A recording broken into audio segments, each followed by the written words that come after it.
Whatever it takes to lead. Whatever it takes to inspire.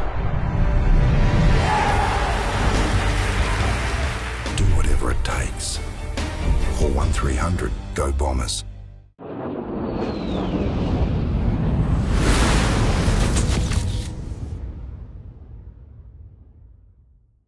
The fans are getting pretty excited over Dustin's big milestone. How's he preparing?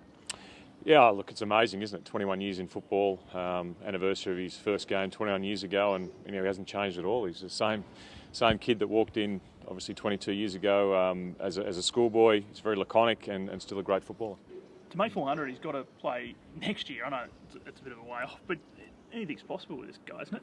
Yeah, I can't see why he wouldn't play next year. Obviously, we've got a whole season to go this year, but the way he's training, the way he's physically developing, and the way he backs up after game, we'd love him to go on, but it's a long year, and he'll obviously make a decision at the end of this year. Do you think he could be one of the last players that could potentially reach that 400-game milestone, considering that it's so tough now to achieve longevity in AFL football, the way it's played? Yeah, look, I mean, I don't know. I think that the way the game is played with rotations is you're actually not on the ground as long. So there's, and certainly the science behind the game is we look after our players a lot better than we probably did 20 years ago. So I think that there hasn't been, many play 400, but I'm sure there'll be someone along the line as a freak of nature like Dustin is. James, obviously you watched the Melbourne game. What do you make of where they're at? It's hard to comment on other clubs. They've obviously, it was a loss for them, but we're about how we're playing, and we're going to concentrate on our style of footy, the way we want to play. And we've had losses like that in the last 12 months. So, you just have to change a few things. It's pretty easy to build off a loss and get something out of it. Having said that, you've actually had recent losses, shock losses almost, against Melbourne. Does that play on your mind at all? Not really. I think that you obviously go back and watch the time you played a team before, look how they beat you, how they expose your weaknesses, and try and cover those up. Fair to say you'd have to expect a completely different Melbourne side to the one that win that morning. Well, I have the same jumpers on, I imagine. Look, who knows? I'm not sure what they're doing in terms of the way they're going about this week. They've got their own coaching style, they've got their own coaching staff, and their own players. We're worried about the Essendon Football Club and how we want to play. Given the quirks of the draw, you guys have only played one game in about a month. Has it been a bad thing, a weird thing? It's sort of allowed us to train and get ourselves right. We're certainly now glad the season started proper and we can get into a routine. We're playing week after week. I think it's one game in 29 days, and this will be our second game in that period. So I'm not sure it's a good thing or a bad thing, but I do know our guys are fresh. They're excited. We've got a very good team out there, and they should play well tomorrow. How have you combated things along the way? Have you had to do anything differently than what you normally would? I've just trained a lot harder than probably we would have off a normal week. I mean, we've had 15 days. It'll be 15 days since our last game. We've had 2 really big sessions in that 15-day period and a couple of other smaller ones. But it's just been about a quality of training and making sure that's kept up to a high standard. And along the way, our reserves team's played week after week as well. So we're going to top up players who we want extra footy in as well.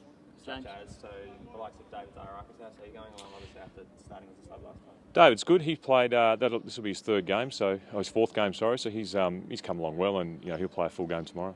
Who else was benefiting from that extra game time in the VFL? We've got a lot of our VFL players. Travis Collier's been playing, coming back from football. Elliot Kavanagh, David Hill. From extra game time. James, are you on guard at all against any potential emotional letdown after the huge build-up to round one and how much of a huge effort it was?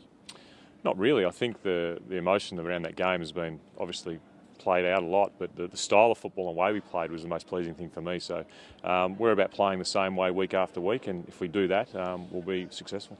You had a few injuries and ins and outs last year. You're unchanged. Is that a first for probably a number of us? Yeah, look, I can't remember coaching a team that's unchanged, so it's pleasant, and it's certainly at the moment we've got some headaches around selection because we have got a full list of 44 players who are able to play and some very good players who are missing out.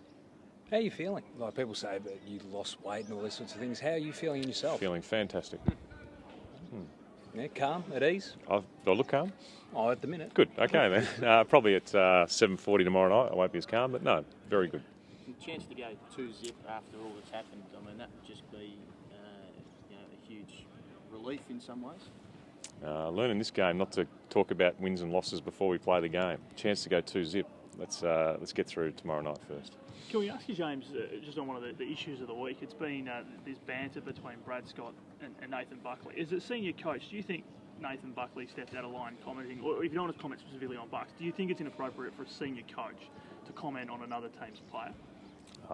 I'm not really sure what the issue, what happened to create that in terms of what they both saw. But all I say about Nathan Buckley is he's one of the classiest individuals that I've met in football, and and I think Brad Scott's right up there too. So they're two very good people, and they'll sort it out. Would you be careful yourself in commenting on a player from another team?